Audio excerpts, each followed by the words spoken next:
good day of practice. They're headed off to class now, and I thought they were really focused and excited about getting ready to play a game. So I'll take any questions at this time. What's your thoughts as you watched the CSU game and the explosiveness they had on offense, but also the opportunistic way that they played defense and forcing turnovers? And right.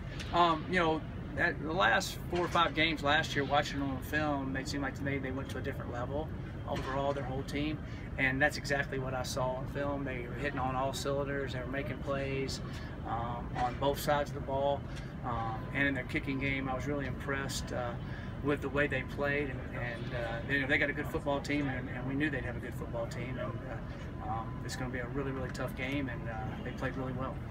How did their explosiveness on the offensive side of the football kind of affect you guys' preparation for this week?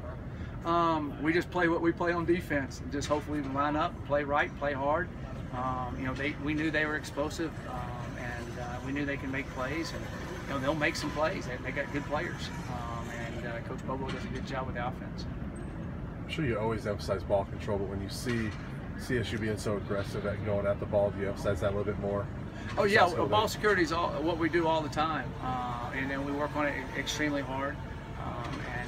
So hopefully we'll take care of the ball. We have fumbled a few times, but I think since I've been here, we're the least amount of fumbles probably in the school's history.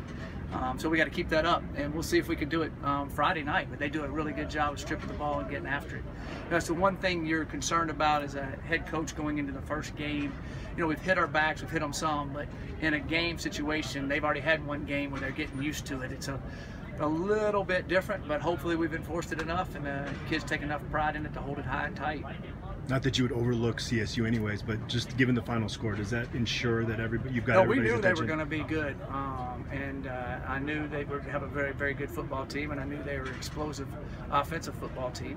And you know, I knew they were going to improve on defense because they basically got everybody back on defense. They lost a couple guys, but they've got all their front back basically. They've got their linebackers back. Of course, it's a sad story about number 12. I wish, you know, I wish he would be playing. I mean, that's really the young man that had blocked. That's so sad. But they've got good linebackers. They're secondary. All those same guys we've played against, and they've got good experience, and they're good players. And you know, they do a good job on defense up there. So I think that I wasn't surprised at all how they played on defense with their experience side over there. I wasn't at all. When you look at Isaiah Oliver's skill set, yep, what makes him maybe a little bit different than other defensive backs who've had a lot of success in the system? As a very smart guy told me one time, he's an unbelievable athlete. He's an unbelievable athlete. I mean, that's what he is. I mean, anybody that can do what he can in the decathlon and then able to judge a ball in flight and has great depth perception. You know, if you came out here and said, well, who are you going to pick to play kickball? Isaiah. Who are you going to pick to run track? Isaiah. Who are you going to pick to play wide receiver? Isaiah. I mean, he's just that type of athlete. And the unique thing about him, he is, you know, he's in that 6'1"-ish range. But I promise you, he has that wingspan of about a 6'5" guy. If you've looked at how long his arms are. So he's all that ability. Usually guys that he's a little high cut. But I watched him so much in high school and cut up so much film, because when you see a high cut guy, you're working, you can transition. He could bend so well because he's so athletic, he could transition. And so him being long but can transition like a little guy makes him really special. With his athleticism, is he a guy who sort of lobbies to maybe get in a different package, play a different position, kind of use his skill set in different ways? Well, we got him returning punts. But we've got, if we didn't have a ton of receivers, yeah, you'd throw him over there somewhere. We got a ton of guys. And, you know, he's going to get tired out there. He's going to be playing corner all day long and returning some punts. And you might see him on some coverage units when we need him. So we're going to utilize him. But the best thing is, say, go over there, cover that guy, and hopefully we can forget about him, you know. Something that Brian had brought up, we were talking earlier. Will he be assigned to the best receiver on the field any kind of game, or will it be week to week? It depends on how the team's offense is, what they do, how they do it, how they utilize them. You know, some offenses put their best guy might be inside. Some guys, their guy might be outside. It just depends on, and then, you know, they might not flop them. They might be boundary field. But the other thing that's special about Isaiah is he's off the charts bright, academically and football-wise. He has the ability to do both. And so we could change in the middle of the game with him and be able to flip-flop sides. And we do that in practice all the time. So none of our secondary, they don't have to be one side or the other. They can just flip-flop and play. I've always trained DBs like that. So therefore, in a game, if you need to make adjustment he can make it easily and then throw everybody off kilter.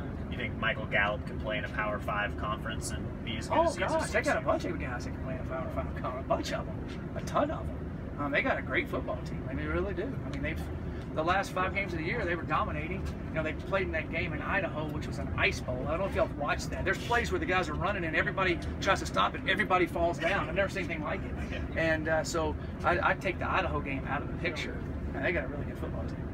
You talked about all the guys you have at receiver. Pretty much made it through camp now. Have you had to deal with the tough decisions as far as redshirting maybe some people? And we're going to take it through the first half of the season and see how injuries go there. Hopefully nobody gets hurt, but if somebody has a season-ending injury or something like that, then we would make a move. But we'll look at it and see how we're going to go through the first little bit and see how it works. Or if somebody's not playing really well, I mean, just doesn't play well for a couple games, we'll have to pull the other guy. So, but hopefully everything goes like we hope, and that would help us in the future too.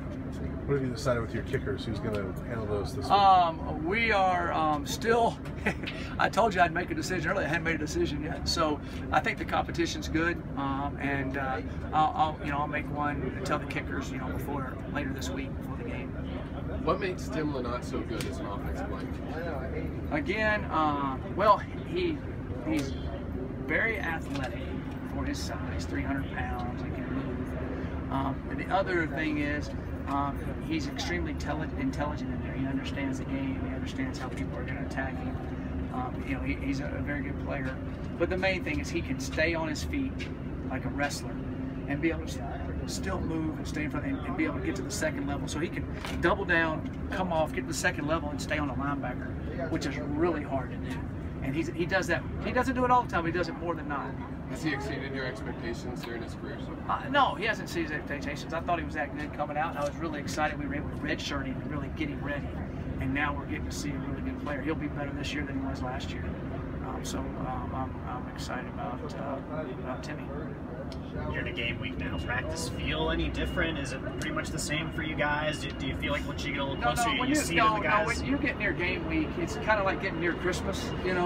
Christmas starts Thanksgiving, and you're like happy for a day, and then everybody have Black Friday and all that, and everybody gets, and then you start getting near, and everybody wants to, can I open a present early? Can I open a present early? That's how they're feeling. It's like Christmas coming up, and I can tell that. I'm like that too. Yeah. You can tell. Anything else for Coach? All right, thanks guys.